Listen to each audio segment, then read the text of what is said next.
Hi, I'm Matthias Elliott, and it's a great pleasure to be here helping Audrey out with her tutorials. One of the things I get asked a lot is about tips and tricks for improving, tightening up brake reverses. So for those of you who are just getting started out on the brake reverse, it is as simple as you're catching a hoop and pushing it back in the opposite direction, and catching the hoop, pushing it back in the opposite direction. It's a very, very simple concept, and everything else that happens and all of the complexity is just layers upon that very basic principle. There's a few little caveats that can really help you tighten things up a lot though. So as you do your brake reverse, if I'm catching, let's say with my right hand, right? The hoop's coming to my right, I'm catching with my right hand. Hoop pathers would call this a secondary brake. Then you twist all the way into it, extending all the way from your far leg to your right. Your body torques over, and that's where you catch it. You also tap on the opposite shoulder.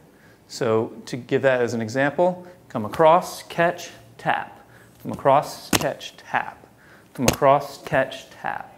Come across, tap. Come across, tap. Come across, tap.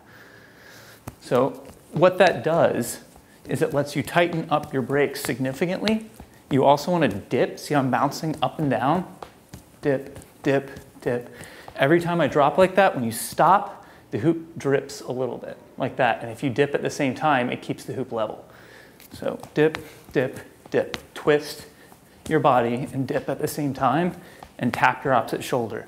This may seem like a little bit excessive, but by tapping it, it shows you where the hoop is stopping and can't travel any further, and gives you 3 points of stability from your hand to your shoulder to the opposite shoulder. So tap and you can freeze it. Tap and you can freeze it.